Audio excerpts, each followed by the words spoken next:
In today's polarized world, elected officials and voters can feel very far apart.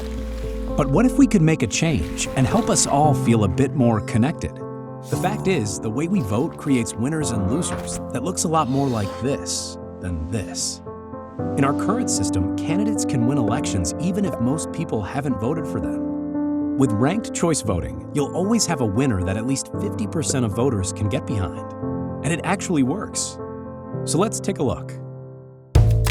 RCV is already being used in cities and states across the country to pick candidates that resonate with more voters. Let's look at Virginia. In 2021, no Republican had won the governor's seat in over a decade, and Biden had recently defeated Trump by 10 points.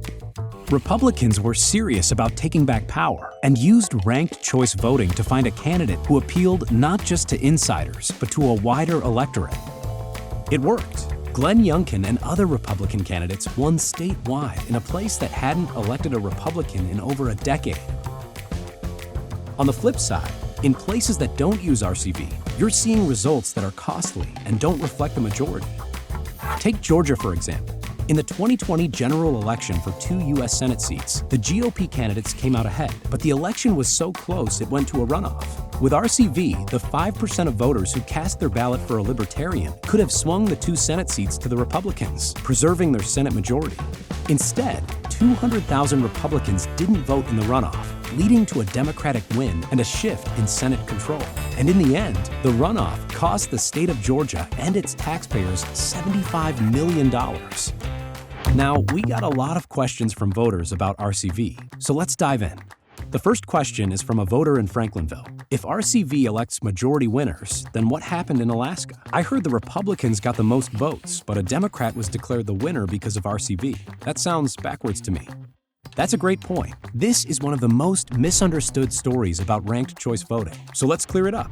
Alaska used RCV for the first time in 2022. Alaska has a unique system where multiple candidates from the same party can run in the general election. So the race came down to 2 Republicans, Sarah Palin and Nick Begich, and 1 Democrat, Mary Peltola. Palin and Begich each told their supporters to only vote for them, while Peltola asked Republicans to rank her as their second choice and focused on appealing to a broad coalition. When the results came in, Peltola received 40% of the vote, Palin 31%, and Begich 28%. Begich was eliminated. His voters' second choices were split between Palin and Peltola.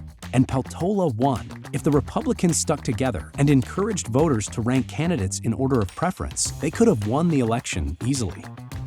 Here's another question from a voter in Adamstown. I want to see more independents and libertarians on the ballot. How does RCV affect candidates I support? This is actually one of the most powerful benefits of RCV. Voters can feel confident voting for the candidate they truly prefer. And since voters can choose a fallback option, independents and libertarians can run without worrying about spoiling the vote for a major party candidate. RCV ensures that the voice of the majority of voters in a state or district is heard. In very conservative areas, very conservative candidates will be elected. And in places with majority support for independents, you could see them win. Here's another question from a voter in Jeffersonburg. I heard somewhere that it takes longer for votes to be counted in RCV elections. Is that true? Nope. Votes can be and frequently are counted just as quickly as in other systems. In many places like Utah, Minneapolis, and San Francisco, results are tallied and shared the night of or day after the election. Finally, a voter in Lincolnbury asks, "This all sounds great, but I'm worried RCV could just seem confusing." In fact, exit polls show the opposite is true. People who've used RCV in an election overwhelmingly get it and like it. After all, we rank things every day. In Utah, more than 80% of voters said RCV was a breeze to understand, and most of them said they want to keep using it. Ultimately, ranked choice voting is about empowering voters, giving them a reason to believe that their choices matter at the ballot box, that they have a voice. I'm ready to join the cities and states across the country that are already using RCV to build an electoral system that's fair, accurate, and straightforward. Are you?